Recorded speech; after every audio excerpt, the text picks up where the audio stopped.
നമസ്തേ, സ്വാഗതം ബി2 ഓർഗാനിക്സിൻ്റെ 66ാമത് എപ്പിസോഡിലേക്ക്. നല്ല ഭംഗിയുള്ള ഒരു ചെടി കണ്ടു.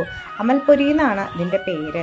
നമ്മുടെ നാട്ടിൽ സർപ്പഗന്ധി എന്നും പേരുണ്ട്. വലിയ അമൽപ്പൊരി, കാട്ടമൽപ്പൊരി, കറുത്ത അമൽപ്പൊരി, കീരിക്കിഴങ്ങ്, അക്കരം കൊല്ലി എന്നൊക്കെ പേരുള്ള ഈ ചെടിയുടെ വീര്യം ഉഷ്ണവീര്യമുള്ളതാണ്. ഇതിൻ്റെ വേരു ഇലയാണ് കൂടുതൽ ഉപയോഗിക്കാറ്.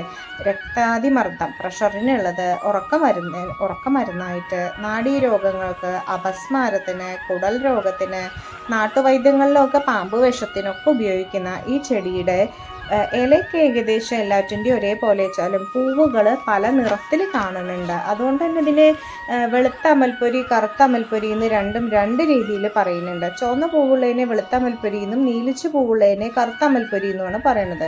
അതിശക്തമായ തലവേദന, പ്രഷർ കാരണം ഉണ്ടാവുമ്പോഴേ അത് വല്ലാണ്ട് അങ്ങോട്ട് കൂടുകയാണ് വെച്ചാൽ ഈ സർപ്പഗന്ധിയുടെ ഉണങ്ങിയ ഇലയും 1 ഗ്രാം തൃപ്പലയും കൂടിയും ചേർത്ത് അങ്ങോട്ട് കഴിച്ചു കഴിഞ്ഞു വെച്ചാൽ ഈ തലചുറ്റലും മാറും, ഉറക്കം കിട്ടുകയും ചെയ്യും, തലവേദനയും മാറും. അതേപോലെ കുട്ടികൾക്ക് തലയിൽ എണ്ണ കാച്ചിടാനായിട്ട് ഈ അമൽപ്പൊരിയുടെ ഇലയും ഒക്കെ ഉപയോഗിക്കാറുണ്ട്.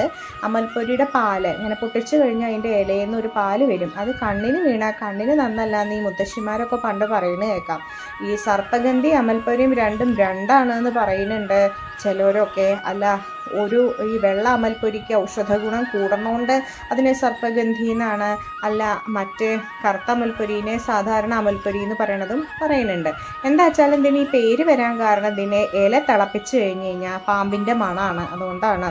പിന്നെ ഭ്രാന്ത് മാറാനടക്കം അത് ഉപയോഗിക്കുന്നുണ്ട് കേട്ടോ. വേര് മുറിച്ചെടുത്തിട്ട് കഴുകി വൃത്തിയായി ചവച്ചരച്ച ഭ്രാന്ത് മാറും.